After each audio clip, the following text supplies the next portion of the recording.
Hello everyone, welcome back to another video. We've got a couple sales to go over as well as some purchases. So we're going to start off with the sales here. This shouldn't be too long of a video, but I am rather excited for this one.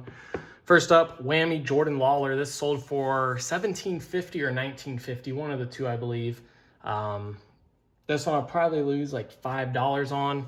I'd already made like 20 bucks on the PSA 10 graded copy I bought and flipped. So yeah, I'd been sitting up for probably like a month for sale. Really was getting no interest. So when someone sent an offer over close to what I bought it for, I decided to accept it.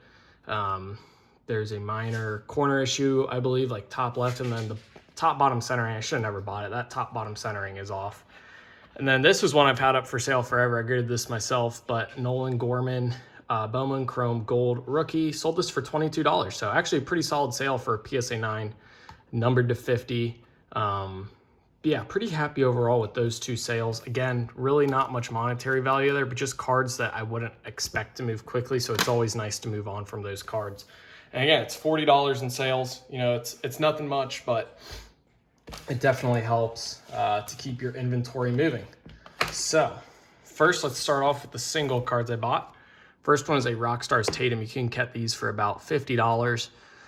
This one looks pretty clean. Rockstars have a really good gem rate. It's a case hit, so that is what I'm focusing on over the glass canvases, although the glass canvases seem to have a higher value. Once I start getting some of those back from grading, I'll take a look at purchasing more of those, just depending on how I did, because the surface on those is kind of weird, but I really think where you get hit is the centering and corners potentially. Scooble. Not a fan of how this is shipped. It is a $1 card, so who cares, right? If you're going to complain about a $1 card, just don't. But Scooble, base rookie, pick these up for no more than $3 with shipping. I've accepted PSA offers on 9s at like 21 bucks, so that probably means you lose like $7 with grading fees, but 10s on these go for like 85, 90 plus. So it's not one I would grade right now with it's essentially like $28 to $29 a card for grading with shipping and fees. But if they ever drop it back down to like $18 to $20 with the special or something, I do think that would be a good card to grade at that price. James Harden, gold. Again, this is a long-term hold, like I've mentioned. The Kobe's and LeBrons and some of those other star players from 2008 tops. 2008 is a pretty popular set for Topps basketball, but those do really well. This is first year Topps has had the license in a while, so I do think that some of these future Hall of Famer gold cards are going to hold some strong value, especially because they're numbered. You know, some of those other parallels might be harder to get, might be more rare. I'm not exactly sure, you know, what the population on everything is, but I do think that gold in the hobby always carries value.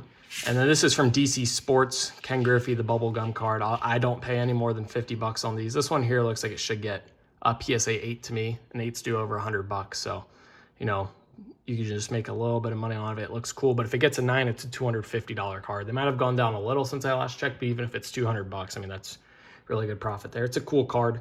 Ken Griffey, extremely collectible. So we'll take a look at that guy for grading.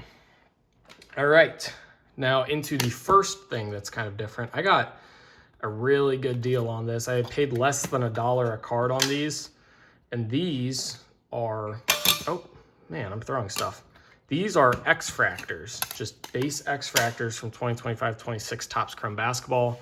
Of course, most of you know you can trade these in for the blue X-Fractors, which is what I'll be doing. I've got a nice stack set aside already that I want to do.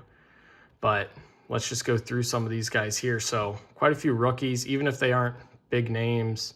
You know, Donovan Mitchell, I feel like I could send off his blue ones to ComC and make a little bit of money on those. Getting these for $1. Sengun, same thing. He's a pretty big player. But the rookies, you just need one of them to do decent. And those blue X-Fractors, especially for the not as well-known guys, Cockbrenner is decently well-known. But I think those blue ones for the not as well-known guys are actually going to sell pretty good, just because there's going to be low pop. You know, people are sending in Cooper, Khan, LeBron, Steph, Wemby, players like that. But some of these lower tier rookies, I don't think people are as big into sending those in and targeting the value there. Liam McNeely rookie, that would be a nice one to get in the blue. Will Richard, that would be a nice color match for the Warriors. Chaz Lanier, nice one there for the Pistons. Maluak, some Nolan Traore. I do know that he actually played pretty good the second half of the season, I believe. Noah Senge, Drake Powell. So, I mean, to get these for under $1 a card, I think there's 19 of them, or there's 20 of them, something like that.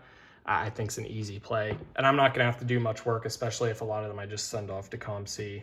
I know there's a couple that I might try to grade or sell myself or hold, like Will Richard.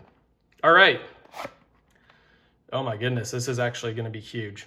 This, man, I thought that they were going to put the good cards on the back. So this is Sarah Strong. She's the projected #1 overall pick next year. Obviously, UConn didn't complete the undefeated season this year. They lost in the Final Four. But I bought some Sarah Strong cards just because I know that she is likely to be the #1 pick next year.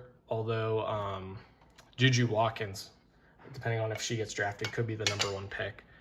But the first card on the top, this is UConn getting their 50th straight win. This is the black, numbered to 10. And I've also got an orange numbered to 25 and a gold numbered to 50. So 3 parallel cards there. That's actually crazy. I guess not many people bought this card. You know, I'm not big into the women's cards at all. I just don't see much value there other than potentially Caitlin Clark, maybe Juju Watkins next year will be a play. Shout out Gaby Card Stacks.